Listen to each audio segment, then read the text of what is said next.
We are speaking to you from the Huron Arena, scene of the State Convention of the South Dakota Farmers Union. We hear now from the State President of the Farmers Union, Mr. Paul Opsahl.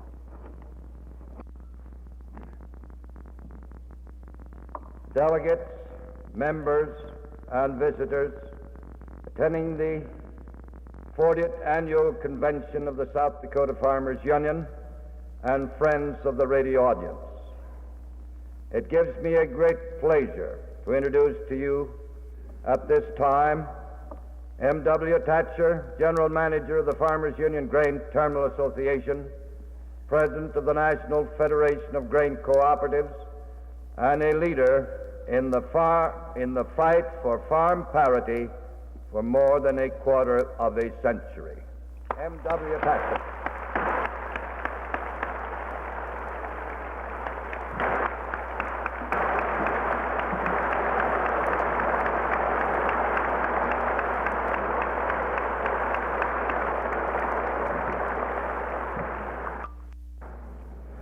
President Opsahl, ladies and gentlemen, friends, it's a very generous reception you've given me. It's heartwarming. I wish that God would give me the strength to measure up to do the things for you that you want me to do and that I would do if I'm able. For many years I've been coming to South Dakota, privileged to meet with this group of people in the annual convention that's so important to the welfare of your state, and similar group meetings in the other states that are probably more meaningful in this year 1955 than any year we've had for many past. I would hope that I have many people in South Dakota, business people, professional people, working people, office people, as well as farmers, listening to the South Dakota story. Since 1948, every time I have been on the platform before you, I have condemned the flexible price theory as support prices for your commodities because inevitably it would lead to disaster if it were given years enough in operation. Now, I've had the experience of condemning a law that was first passed in the Democratic administration and practiced in this present administration. Since I have condemned it for 7 straight years, I'm not speaking as a Republican or a Democrat. I'm against anybody who supports that kind of legislation for the farmers of our nation.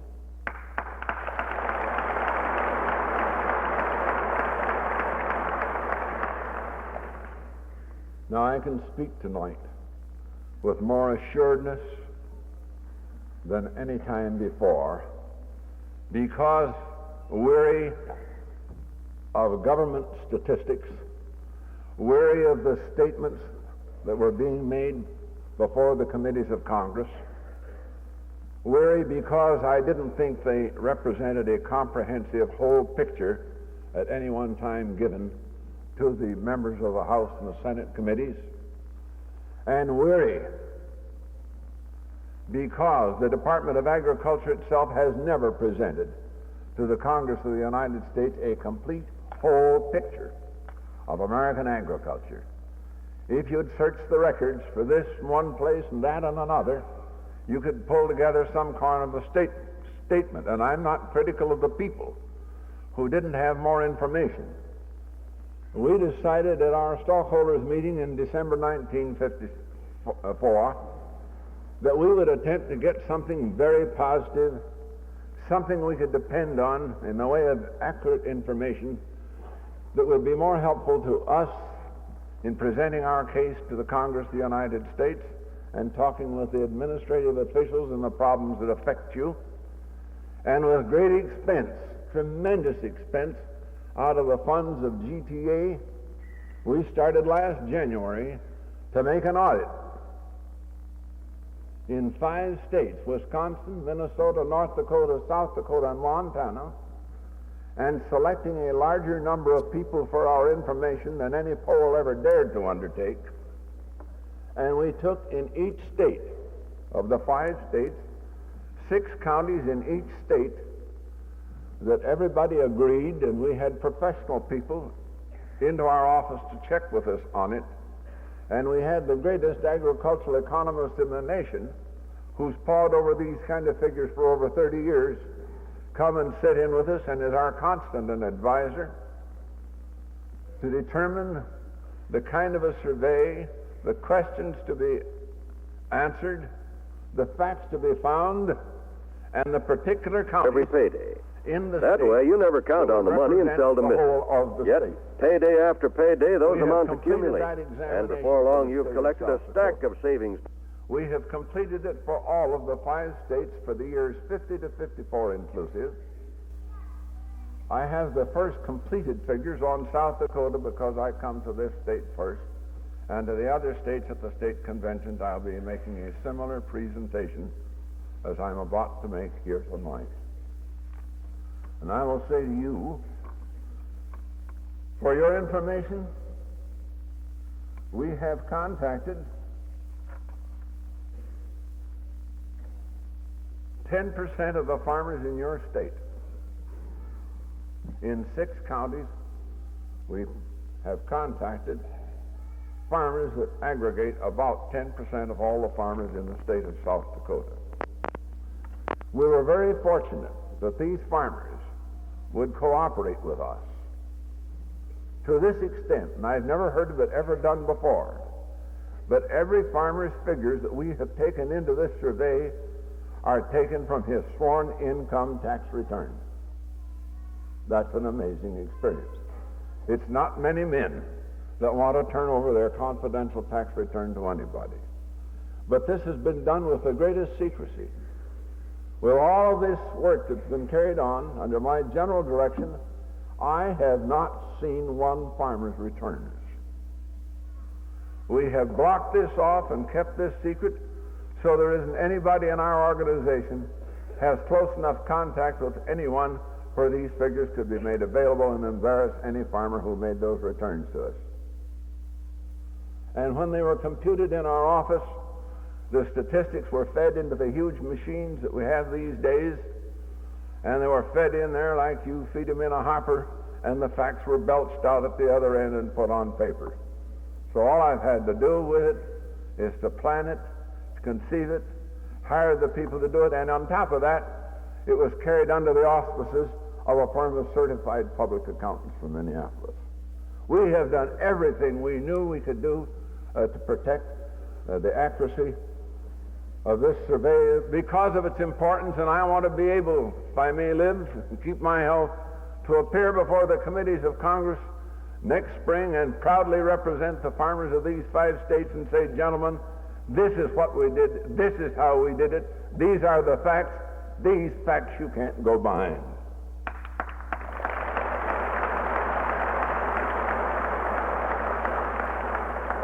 And I think you will find that in all the history of the United States, it's the first time any farm organization, its co-ops such as we have in the Farmers Union and our big co-ops, it's the first time any such undertaking was ever begun. We have made a spot check on some of those counties since, picking some farmers who would give us quick information to see how things are running in 55. We have compared our 5 years figures with the federal census. And our figures are conservative as compared to the census because we have, on the average, larger farms than you show in the state average by the federal census. And we have broken this down into size of farms. Our farms are larger. And the gross income and the investment. And I'm going to give you just some of the high spot figures. For your information tonight, I would kill you with figures if I went through all the stuff that I have in front of me. But for your general information, and to our surprise, the income figure to the farmers, his gross income has stood up pretty well. The best year was 1951. But his expenses have gone crazy.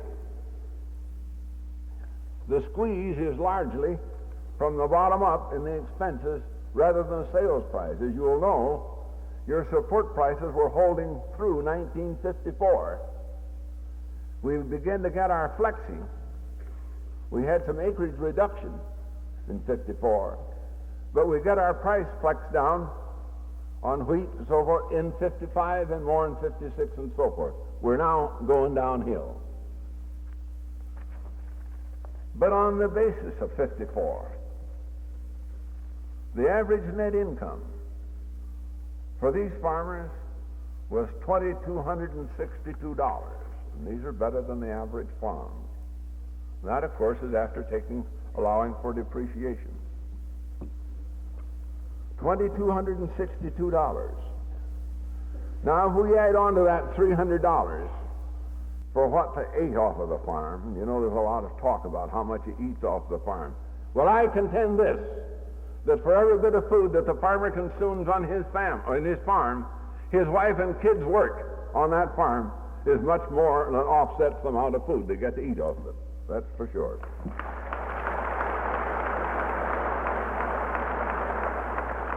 But after putting in this farmer's income account $300 for the food he ate up,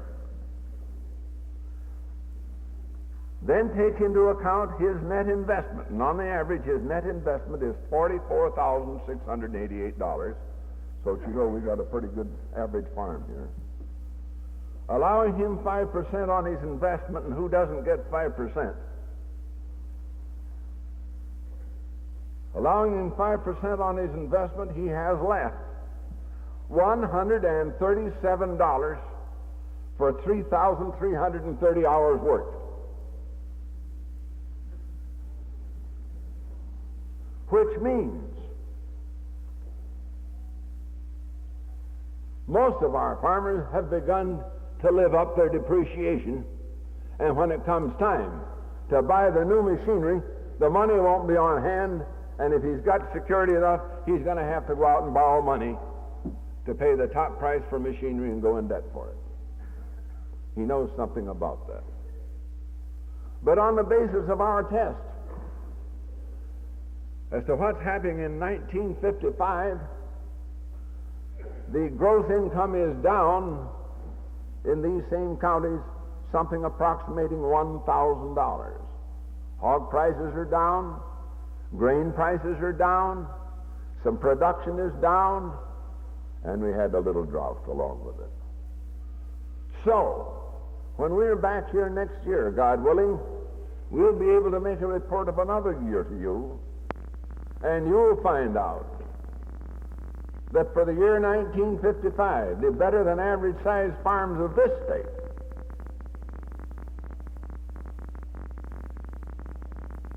will have worked for nothing all of 1955 if you first allow them 5% on their investment. They would be better off if they knew something else to do, to sell that farm and put it in government bonds and get 2.5% for their money and go to work where the minimum wage is $1 an hour. But of course, he doesn't want to leave his home. He doesn't want to leave his farm. And if we have our way, he's not going to leave his farm.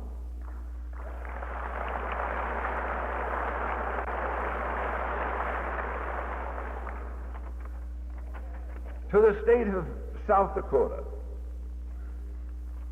if our estimate of our figures for 55 are true, and we believe that they're absolutely accurate, the income in South Dakota for 1955 as compared to 54 will be down $60 million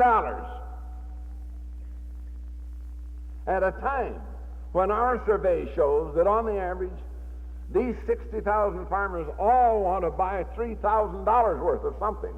Varies as to what they want. There's $180,000 of dead purchasing power in the state of South Dakota because we haven't got gumption enough to give these farmers the purchasing power they need to have an ordinary, decent standard of living.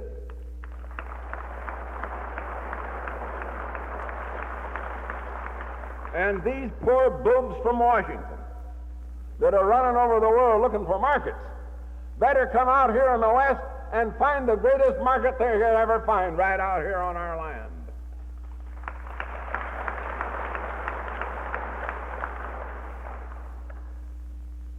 "56% of our farmers do not have hot running water. And who needs it as much as a man that works on the farm or in the factory? Certainly those guys in the ivory towers don't need it. They don't work hard enough to ever sweat.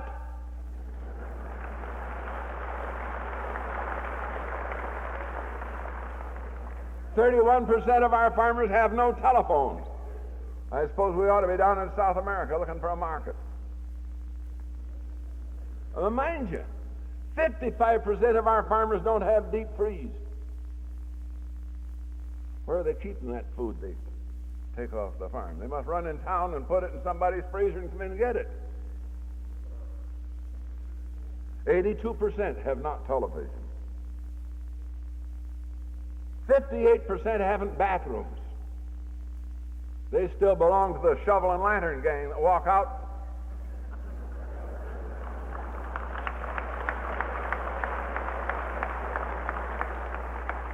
And 58% haven't any central heating. Aren't you ashamed? Anybody going over this country and claiming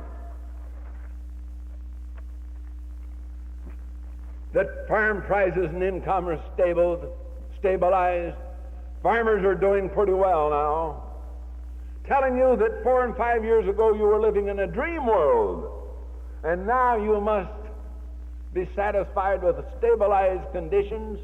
And another official, Mr. Butts out of the Department of Agriculture, says, compete or die. Compete or die. Another one says we have 2 to 3 million inefficient farm families that ought to be off the land. Well, if our farmers are inefficient, where'd the surplus come from?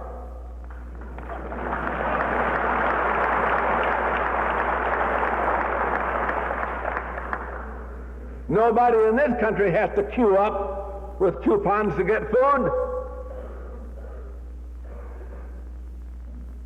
And they say we're inefficient. We don't get 75 cents or $1 minimum wage on our farms. We can even do it for $137 a year if we have to.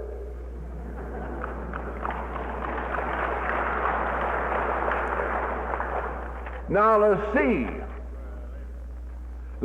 how the economy is running to see whether this deal is on the up and up. Unfortunately, our great president was hit with a heart attack. And every good American wants him to live and get well. Everybody.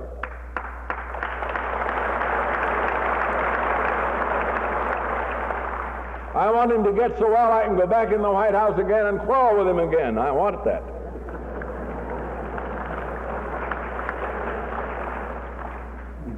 Now, I'm looking at the United States News of October 7th, 1955.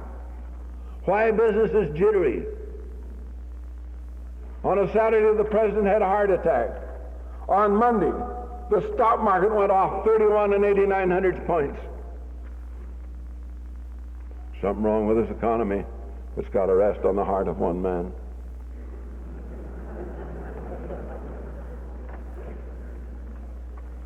And they're afraid business might slip a little. These are the gains, it says. Will the gains under Eisenhower be lost? Total output up 6%. Production up 4%. Construction up 19%. Business and investment up 4%. Housing starts up 18%. Employment up 2%. Dividends up 18%. Corporate profits up 15%. Stock prices up 68%. Private credit up 15%. And if that keeps going on, we'll be up Pratt's Creek, I'll tell you that. Now I'll read from the Private Bible of Big Business, Business Week. I take it and read it and study it. And it's got a whole page and a half about what's going to happen when Congress comes back because of the agricultural situation. And it's the first time they've given more than one paragraph to agriculture since January something 1953. But now it's different. And according to their statement, this is what's making farmers jittery, and the town folks better watch out. Net income has gone down from 16 billion in 51 to 11 billion in 55, which is a drop of almost 40% in face of these things I just read to you that were all going up.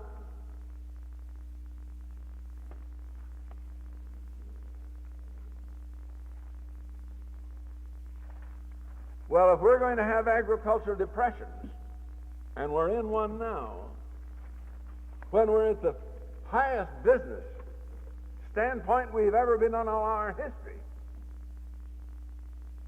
just when and how do you ever expect to see agriculture get on its feet again? What kind of an administration, what kind of a Secretary of Agriculture must this be, with everybody's business going up, everything going up, except farm income, net income, which has gone down nearly 40%. And then they tell us, forget about the dream world we were living in, that we've now come into the period of reality, that now it's stabilized,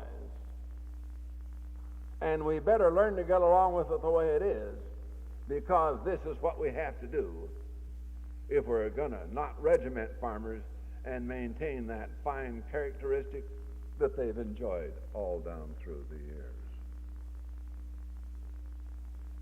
We will get ours in the free marketplace. Well, when we do, we'll get it in the neck at the very same instant. And so will every smug man on Main Street in this state.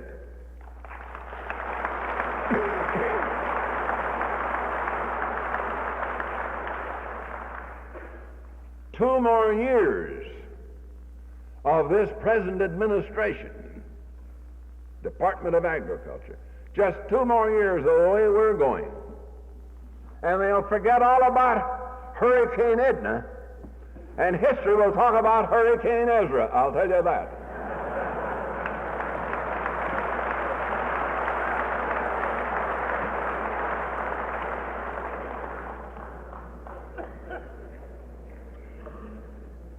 Now, while I'm on the air, I want to dispel, and I'll talk to you after we're off the air. I've got some things I want to discuss with you. But while I'm on the air, I want to explode some of the misinformation that's being peddled out over this country by the newspapers and magazines getting their information out of the United States Department of Agriculture. And oh, how I hope Senator Monk's listening to me tonight.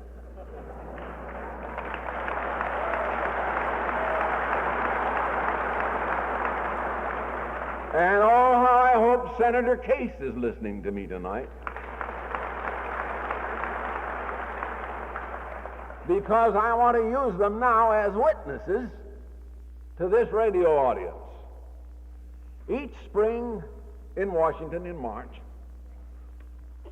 the National Federation of Grain Cooperatives, of which I have the honor to serve for years as president, gives a banquet to members of the United States Senate. They don't all come, because some of them just think farmers are people to get food ready for them. And a lot of them act that way. But anyway, we have a large group of senators there, mostly farm state senators. Know most of them and like most of them. But I got pretty peeved with Mr. Ezra Benson when he made the statement, time and again, that the previous administration left this bad baby of agriculture on his doorstep. That they left him a mess. That they left him fuse bombs. And I'm only stating his words. And he also states to those who confront him and challenge him and talk as I do, that we are rabble-rousers and demagogues. Well, last March when we had those senators there with us, I decided I'd try to make it pretty tight for them. So I asked 6 of the senators to come up and sit down at the head table with me. And the 6 senators that came up and sat down were all members of the Senate Committee on Agriculture. Senator Munt, being a member of that committee, sat there at that table. By the way, Mr. Dommy's nodding his head. He was there at that banquet. Mr. Lorix was there at that banquet. He's here someplace. These men are witnesses. And if you're listening on the air, Senator Munt and Senator Case, you know you were there. And I had these 6 senators up there. And I said, now I want to discuss some of the things that this Secretary of Agriculture is talking about. And I want to talk about these terrible surpluses that the previous administration left. And I want to call your attention to the committee hearings in the Senate committee room on agriculture, the end of February 1952, when Secretary Brannan came there and said, we are short of feed in this country. We're in a war that may be worldwide, and we're running short of feed. We haven't enough cotton on hand, and we even need more wheat, and we need more corn. And the senators said to him, and anybody can read it, the senators called his attention that there was something more than getting the farmer's attitude in support of his program of more production. And he said, they asked him what he was doing. He said, I've been to the selective service. They're going to be easier on the boys. I've been to the steel people. We're going to get some steel for the farm machinery people. And I've been to the fertilizer people. We can get more fertilizer. This was 52. And during that meeting of our federation, the people from the Department of Agriculture were down there admonishing us, go home and get all-out production. And we all came home and preached all-out production because we were at war. We were at war when Benson took office. We were at war for months after Benson took office. And we didn't know but what it would be a world war. That's what he inherited. Is that a fuse bomb? Out in this country, if somebody would do that, we'd call him a crook. But we don't dare call Benson a crook because he's a Christian.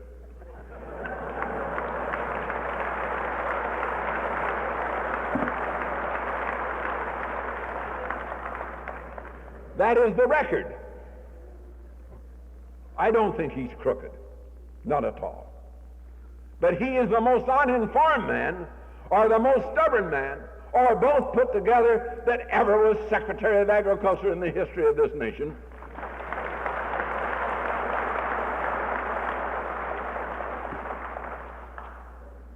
We tell him that farm prices are made in Washington. If that statement is not true, then why are these 2 political parties getting busy to see who's going to win the election in 1956? If farm prices aren't made in Washington, what's the election got to do with it?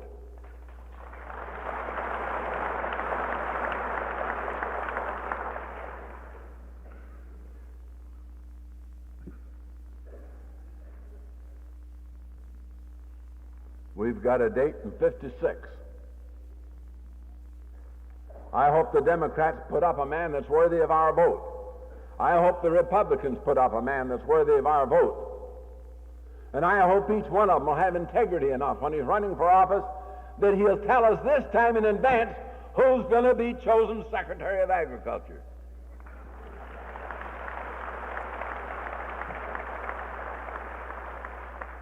Because as far as my vote's concerned, I'll vote for the best secretary, and I'll vote for the best man for the House and the Senate, because the President is so far removed from the Department of Agriculture, and since all he knows about it as a rule is what the Secretary of Agriculture tells him, we better be sure we're voting for a good Secretary of Agriculture.